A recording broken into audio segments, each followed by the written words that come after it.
ఇప్పుడే మల్కాపూర్ పోయించినాం. అక్కడ రైతులు ఏమంటున్నారు? కేసీఆర్ ఉన్నప్పుడే బాగుండే, మళ్ళీ కేసీఆర్ రావాలి అని నేను మీరు అంటలేం. మల్కాపూర్లో పోయి రైతుల్ని పలకరిస్తే గోపాలరావు పల్లెలా మల్కాపూర్లో రైతులు చెప్తున్న మాట. ఇది మల్కాపూర్ మాట కాదు, ఇది ఒక్క గోపాలరావు పల్లె మాట కాదు, యావత్ తెలంగాణ చెప్తున్న మాట. ఈ మాట 9.5 ఏళ్ల కేసీఆర్ పాలనలో అభివృద్ధిలో దూసుకుపోయింది తెలంగాణ. అభివృద్ధి అంటే ఏందో దేశానికి చేతల్లో చూపించిండు మన నాయకుడు కేసీఆర్. ఇలా కాంగ్రెస్ పార్టీ అధికారంలోకి వచ్చి ఇవాళటికి కరెక్ట్గా 2 ఏళ్ల 3 నెలలు, 7వ తారీఖే వాళ్ళు ప్రమాణ స్వీకారం చేసింది. ఇవాళటికి 2 ఏళ్ల 3 నెలలు అయింది కాంగ్రెస్ అధికారంలోకి వచ్చి. ఈ 2 ఏళ్ల 3 నెలల్లో జరిగింది ఏముంది? విధ్వంసం తప్ప అభివృద్ధి లేదు. అభివృద్ధి ఆగమైపోయింది, సంక్షేమ పథకాలకు కోతపడ్డది. 9.5 ఏళ్లలో కేసీఆర్ అభివృద్ధికి care of address, Revanth Reddy 2 ఏళ్ల 3 నెలల పాలన అంతా విధ్వంసం. హైదరాబాద్లో హైడ్రా పేరిట విధ్వంసం, ఖమ్మంలో పేదల ఇండ్లు 750 ఇండ్లు ఖమ్మంలో కూల్చేసిండ్రు. అక్కడ సెంట్రల్ యూనివర్సిటీలో చెట్లను, జింకలను, అడవి పందులను అక్కడ విధ్వంసం చేసిండు. మూసీ పేరిట హైదరాబాద్లో వేలాది ఇండ్లు కూలగొట్టే ప్రయత్నం చేస్తా ఉన్నాడు, నోటీసులు ఇస్తా ఉన్నాడు. అంటే రేవంత్ రెడ్డి అంటేనే విధ్వంసం. అయితే ఇండ్లు కూలగొడతాడు, చెట్లు కొడతాడు, హైడ్రా పేరిట కొడతాడు, ఖమ్మంలో కొడతాడు, హైదరాబాద్లో కొడతాడు. కూలగొట్టుడు తప్ప కట్టింది ఒకటన్నా ఉన్నదా? అభివృద్ధికి కేర్ ఆఫ్ అడ్రస్ కేసీఆర్, విధ్వంసానికి care of address Revanth Reddy. ఇవాళ ఏమీ చేసింది లేదు, అంతా మోసం. నేనెక్కడో మాట్లాడిండు, మీరు టీవీలో చూసి ఉంటారు. తనకు తానే కర్ణుడు అని చెప్పుకుంటున్నాడు, తనకు తానే కర్ణుడు అని చెప్పుకుంటున్నాడు. కర్ణుడు ఎవరు? మాట తప్పని వాడు. కర్ణుడు అంటే మాట మీద నిలబడేటువంటి వ్యక్తి. చివరికి కవచ కుండలాలు ఇవ్వడానికి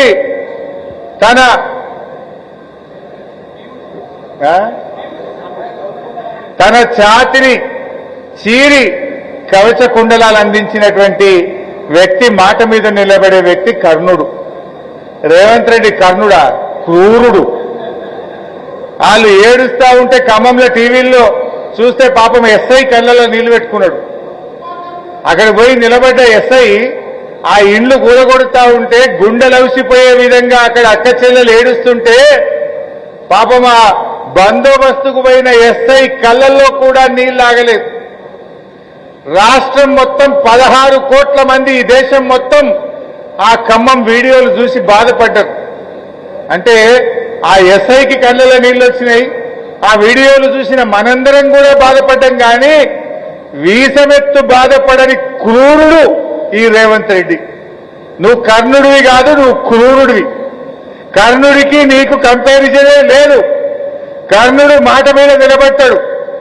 గుండెలు చీల్చి కవచ కుండలాలు ఇచ్చిన వ్యక్తి కర్ణుడైతే, గుండెల మీద తన్నినోడివి రేవంత్ రెడ్డివి.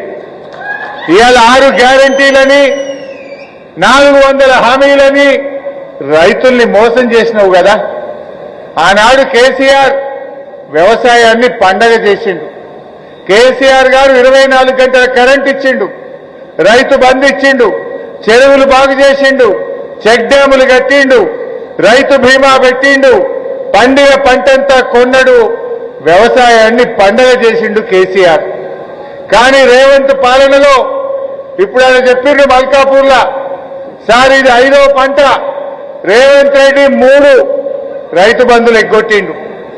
ఏడాదికి కేసీఆర్ ఉన్నప్పుడేమో 3 సార్లు రైతు బంధు ఇవ్వన్నాడు, ఇప్పుడేమో 3 రైతు బంధులు ఎగ్గొట్టిండు సార్ రేవంత్ రెడ్డి అన్నారు.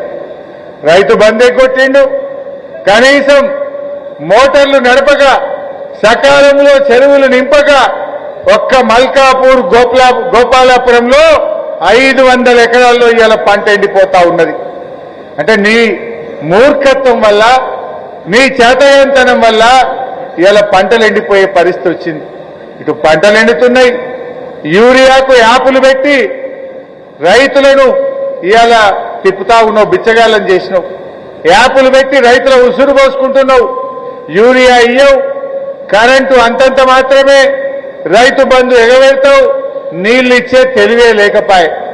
నాడు కేసీఆర్ పండగ చేస్తే నీ కాలంలో వ్యవసాయం దండగైపోయిన పరిస్థితి ఏర్పడ్డది. రైతు బతుకుని ఆగం చేసినావు, రైతును రోడ్డు మీదకి తెచ్చిండు ఇవాళ రేవంత్ రెడ్డి. ఇంకేమంటాడు, నేను కర్ణుడట. నువ్వు కర్ణుడు అయితే రైతు బంధు ఎగ్గొట్టవు, నువ్వు కర్ణుడు అయితే 24 గంటల కరెంట్ ఇస్తావు, కర్ణుడు అయితే మాట మీద నిలబడి అన్ని 6 గ్యారంటీలు అమలు చేస్తావు. నిజం చెప్పాలంటే నీకు కర్ణుడు కాదు, కుంభకర్ణుడు అనే పేరు నీకు బాగా సూట్ అవుతుంది.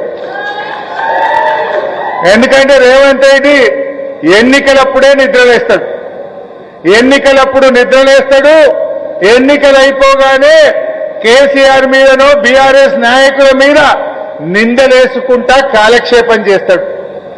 ఏదో ఒకటి అబద్ధాలు చెప్తూ కేసీఆర్ మీదనో కేటీఆర్ గారి మీదనో బీఆర్ఎస్ నాయకుల మీదనో మా బాల్కా సుమన్ మీదనో దొంగ కేసులు పెట్టి అక్రమ కేసులు పెట్టి నిందలేసుకుంటా కాలం గడుపుతున్నావు తప్ప నువ్వు ఇచ్చిన మాట నిలబెట్టుకుంటలేవు. ఎన్నికల ముందు రైతు బంధు పడుతుంది, ఎన్నికలు కాగానే ఎగ్గొడతావు. అందుకే నువ్వు కర్ణుడివి కాదు, నువ్వు కుంభకర్ణుడివి రేవంత్ రెడ్డి. అసలు నీకు రైతుల మీద ధ్యాస ఉన్నదా? ఎన్నడైనా రైతుల గురించి మాట్లాడినవా? దమ్ముంటే నువ్వు నీ మంత్రులు గన్మెన్ లేకుండా ఒక్కసారి రైతుల దగ్గర రండి, ఈపు సాఫ్ చేస్తారు మిమ్మల్ని. ఏం మాట్లాడుతున్నావు నిన్న? నేను రైతు బంధు వేసిన, రుణమాఫీ చేసిన, పడ్డదో పడలేదో నాకు తెలియదట. నువ్వు ముఖ్యమంత్రి వాసప్రాశివా? పడ్డదో పడలేదో తెలియకపోతే నువ్వు ముఖ్యమంత్రి ఎందుకు? నీకు తెలియదా? కట్టుకొత్తే కేసీఆర్ ఉన్నప్పుడు టింగు టింగున ఫోన్లు మోగలేదా? హైదరాబాద్ లో కేసీఆర్ కట్టుకొత్తే కరోనాలో కూడా రైతుల ఫోన్లు టింగు టింగు టింగున మోగినాయి. రైతు బంధు బరాబరు పడ్డది. నువ్వు ముఖ్యమంత్రి నువ్వు పైసలు వేసినా అంటున్నావు. నేను అడిగే ఇప్పుడు మల్కాపూర్లా, మరి రేవంత్ రెడ్డి పైసలు వేసినా అన్నాడు, పడ్డాయా అన్నా? ఏడబడ్డాయి సార్? వేసిన ముఖం అయితే పడాయా సార్? ఆయన వేయలేదు సార్, అబద్ధం చెప్తుండు అని ఇలా మల్కాపూర్లో గంగాధర మండలంలో రైతులు చెప్తున్న పరిస్థితి. ఎంతకాలం ఈ డ్రామా? నీకు బూతుల మీద ఉన్న ధ్యాస రైతుల మీద లేదు రేవంత్ రెడ్డికి. ఎంతసేపు నీ పేగులు వీకి మెడలేసుకుంటా, లాగుల తొండలు జరగొట్టా, కండ్ల గుడ్లు వీక్తా, నిన్ను జైల్లో పెడతా, నీ మీద కేసులు పెడతా, ఈ చిల్లర మాటలు తప్ప నీకు ఎప్పుడన్నా రైతుల మీద ధ్యాస ఉన్నదా? ఒక్కనాడన్నా ఆలోచన చేసినవా? అంత జూటా మాటలు రేవంత్ రెడ్డి. నిన్న అంటున్నాడు, కేసీఆర్ గొల్లోళ్ళకు గొర్రెలిచ్చిండు, ముదిరాజులకు చేపలిచ్చిండు, ఏం చేసిండు కేసీఆర్ అంటుండు. కేసీఆర్ గొల్లోళ్ళకు గొర్రెలిచ్చిండు, ముదిరాజులకు చేపలిచ్చిండు, మా ఎస్సీలకు దళిత బంధు ఇచ్చిండు, రైతులకు రైతు బంధు ఇచ్చిండు, వాళ్ళ పిల్లలు చదువుకోవడానికి మా గంగుల కమలాకరణ నాయకత్వంలో 119 గురుకుల పాఠశాలలు పెట్టిండు, 30 డిగ్రీ కాలేజీలు పెట్టిండు. బీసీలకు ఒక్క డిగ్రీ కాలేజీ లేకుండే మా కమలాకరణ నేతృత్వంలో బీసీ ఆడపిల్లలు చదువుకోవడానికి 30 గురుకుల డిగ్రీ కాలేజీలు పెట్టిండు. ఒక్క సంవత్సరం బీసీలకు 119 గురుకులాలు పెట్టిండు కేసీఆర్. పిల్లల కోసం గురుకులాలు పెట్టిండు, తండ్రులకు గొర్రె పిల్లలు ఇచ్చిండు, చేప పిల్లలు ఇచ్చిండు, ఏం కావాలంటే అది చేసిండు. నీ ముఖానికి నువ్వు అది చేయలే, ఇది చేయలే. నువ్వు గొర్రె పిల్లలు బంద్ పెట్టావు, చేప పిల్లలు బంద్ పెట్టినావు, గురుకుల పాఠశాలలకు అన్నం కూడా చక్కగా పెట్టలు, పిల్లల్ని దవాఖాన్ల పాలు చేసినావు. కేసీఆర్ 1,67,000 ఉద్యోగాలు ఇచ్చిండు, నువ్వు అది కూడా ఇయ్యలేదు. కేసీఆర్ ఎవరికేం కావాలంటే అది చేసిండు. ఉద్యోగాలు ఇచ్చేటోళ్ళకు ఉద్యోగాలు తెచ్చిండు, పిల్లలు చదువుకోవడానికి గురుకులాలు పెట్టిండు, తల్లిదండ్రులు బతకడానికి గొర్రెలు ఇచ్చిండు, బీసీ బంద్ ఇచ్చిండు, చేప పిల్లలు ఇచ్చిండు, దళిత బంద్ ఇచ్చిండు, రైతు బంద్ ఇచ్చిండు, నీళ్లు ఇచ్చిండు, కరెంట్ ఇచ్చిండు, బంగారం వల్ల పంటలు పండించిండు. నువ్వేం చేసినావు? పంటలు ఎండగొట్టినావు, బీసీ బంద్ పెట్టినావు, గొర్రె పిల్లలు బంద్ పెట్టినావు, చేప పిల్లలు బంద్ పెట్టినావు, దవాఖాన పోతే కళ్యాణ లక్ష్మి బంద్ అయిపోయింది, బతుకమ్మ పండుగకు చీరలు బంద్ అయినాయి, రంజాన్ పండుగకు తోఫా బంద్ అయిపోయింది. కోతలు పెట్టుడు, బంధు పెట్టుడు, కేసులు పెట్టుడు, ఇంకేమన్నా ఉన్నదా నువ్వు చేసింది? ఏం ఉత్తరించినావు? నువ్వు చేసిందేమీ లేదు. ఇంకేందో నిన్న కొత్తగా పెట్టిండు 99 రోజుల పాలన. ఆ 99 చూస్తే నాకు ఎంతట బాటా చెప్పుల ధర యాదికి వచ్చింది. ఏదో 299, 399, 499 అని ధర ఉంటుంది బాటా చెప్పులకు. ఈ బాటా చెప్పుల ధర లెక్కిందో 99 అని పెట్టిండు. ఏమున్నదా నీ 99 కథ? ఏం చెప్పుకొని బయలుదేరుతున్నావు? అరే ఇప్పటికే ప్రజాపాలన పేరు మీద దరఖాస్తులన్నీ అటకెక్కినాయి. రెవెన్యూ సదస్సుల్లో తీసుకున్న దరఖాస్తులు అటకెక్కినాయి. మళ్ళీ ఇప్పుడు ఏంటో దరఖాస్తులట. ఇచ్చిన దరఖాస్తులు ఏమైనాయి? ప్రజాపాలన దరఖాస్తులు ఏమైంది? రెవెన్యూ దరఖాస్తులు ఏమైనాయి? ఒక్క పింఛనాన్ని ఇచ్చినావా కొత్తగా? కేసీఆర్ బీడీలు చేసిన వాళ్ళకి ఇచ్చిండు, 57 ఏళ్ళకే ఇస్తా అంటే 57 ఏళ్లకు పెన్షన్ ఇచ్చిండు, 2000 చేస్తా అంటే 2000 చేసిండు. నువ్వు ఒక్క పింఛనాన్ని ఇచ్చినావా? ఏ ముఖం పెట్టుకొని మళ్ళీ 99 రోజుల పాలన రాండ్రి. 99 రోజుల పాలనకు మీ కాంగ్రెస్ ఎమ్మెల్యేలు, మీ కాంగ్రెస్ మంత్రులు పోలీసు వాళ్ళు లేకుండా రాండి ఊళ్ళలకు. పోలీసు వాళ్ళు లేకుండా ఊళ్ళలకు రాండ్రి. నిజంగా మీరు ధైర్యం ఉంటే, మంచిగా పనిచేస్తే, మీ పాలన మీద మీకు నమ్మకం ఉంటే పోలీసు వాళ్ళు లేకుండా ఊళ్ళలకు రాండ్రి. ప్రజలు చెప్తారు, నీ రైతు బంధు సంగతి చెప్తారు, నీ ప్రజాపాలన సంగతి చెప్తారు, నీ పింఛన్ల సంగతి చెప్తారు. గప్పుడు తెలుస్తుంది మీరు ఊళ్ళకి వెళ్ళి బయటకు వస్తారో ఏమవుతారో. మీరు ఎంతకాలం మోసం చేస్తారు? 2 ఏళ్ళు 3 నెలలు పూర్తయింది, ఇంకా ప్రజల్ని మధ్య పెట్టలేరు. ఈయన పోయి కేరళలో యాడ్స్ ఇచ్చిండు నిన్న. ఏమన్నా అంటే ఏమంటాడు? అరే ఏమైందా రైతు బంధు అంటే పైసలు లేవు అంటాడు.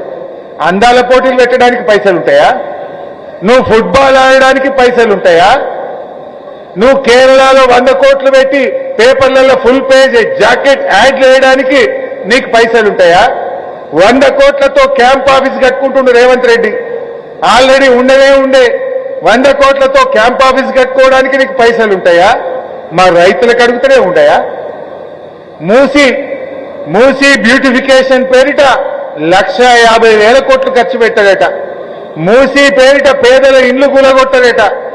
అందాల కోసం, మెరుగులు దిద్దడం కోసం మూసీకి 1,50,000 కోట్లు పెట్టా అంటావు. మా రైతులకు రైతు బంధు ఎందుకు ఇవ్వవు? మా రిటైర్డ్ ఉద్యోగులకు పెన్షన్ డబ్బులు ఎందుకు ఇవ్వవు? వాళ్ళ బకాయిలు ఎందుకు ఇవ్వవు? మా ఉద్యోగుల పిఆర్సీ ఎందుకు ఇవ్వవు? మా ఉద్యోగులకు డిఏలు ఎందుకు ఇవ్వవు? మా దళిత బంధు, బీసీ బంధు ఎందుకు ఇవ్వవు? అంటే నీకు పేదల మీద మనసు లేదు. కాంట్రాక్టర్లకు 30,000 కోట్ల బిల్లులు ఇచ్చిండు. కమిషన్లు వస్తాయని కాంట్రాక్టర్లకు బిల్లులు ఇస్తుండు. రైతుకి ఇస్తే కమిషన్ రాదు, ఇయ్యవు నువ్వు. రైతులంటే నీకు చులకన. రిటైర్డ్ ఉద్యోగులకు ఇస్తే నీకు కమిషన్ రాదు, అందుకే రిటైర్డ్ ఉద్యోగులకు ఇస్తలేవు నువ్వు. బడా కాంట్రాక్టర్లకు 30,000 కోట్ల కమిషన్ ఇస్తావు, బిల్లులు ఇస్తావు. 1,50,000 కోట్లతో మూసీ చేస్తా అంటావు, 1,00,000 కోట్లతో ఫ్యూచర్ సిటీ చేస్తా అంటావు. పైసలు లేక కాదు రేవంత్ రెడ్డికి రైతుల మీద ప్రేమ లేదు. పైసలు లేక కాదు రేవంత్ రెడ్డికి ఉద్యోగులు, రిటైర్డ్ ఉద్యోగుల మీద ప్రేమ లేదు. పైసలు లేక కాదు రేవంత్ రెడ్డికి బీసీల మీద ప్రేమ లేదు. బీసీ సప్లాన్ పెట్టా 40,000 కోట్ల రూపాయలు ఇస్తా, బీసీలకు 42% రిజర్వేషన్ ఇస్తా అని బీసీలను మోసం చేశాడు. దళిత గిరిజనులను మోసం చేసిండు. అన్ని వర్గాలను కూడా రేవంత్ రెడ్డి మోసం చేసిండు. ఆయన ధ్యాస భూముల మీద, ఆయన ధ్యాస కమిషన్ల మీద, అంతే తప్ప రేవంత్ రెడ్డికి రైతుల మీద, ప్రజల మీద ప్రేమ లేదు. కేసీఆర్ వ్యవసాయాన్ని నంబర్ 1 చేసిండు. వ్యవసాయమే మొదటి ఎజెండాగా కేసీఆర్ చేసిండు. రేవంత్ రెడ్డికి వ్యవసాయం లాస్ట్. వ్యవసాయం అంటే దండగానే విధంగా ఇలా రేవంత్ రెడ్డి పాలన ఉంది. ఎమ్మెల్యే గారు, మా మాజీ ఎమ్మెల్యే గారు పంటలు ఎండిపోతున్నాయి చూడ్డానికి రా అంటే మల్కాపూర్కి వచ్చిన నేను. ఆ 2 ఊర్లలో పాపం బాయిలు పూడిక తీసి లక్షల రూపాయల అప్పుల పాలైనరు. రైతు బంధు రాలేదని కన్నీళ్లు పెట్టుకుంటా ఉన్నారు. రైతులు బాధపడతా ఉన్నారు. మాకు ఆత్మహత్యలే శరణమని బాధపడితే ధైర్యం చెప్పొచ్చినాం. మీకు బీఆర్ఎస్ అండగా ఉంటది, అసెంబ్లీలో పోరాటమని ఆ రైతులకు ధైర్యం చెప్పే ప్రయత్నం చేసినాం. ఇప్పటికైనా మేల్కో. కుంభకర్ణుల్లాగా ఎన్నికల ముందు నిద్రలేవడం కాదు, కండ్లు తెరు, రైతు బంధు డబ్బులు విడుదల చేయి, మోటార్లు ఆన్ చేయి, రైతులందరికీ చెరువులు నింపు, రైతాంగానికి నీళ్లిచ్చి పంటలు కాపాడు.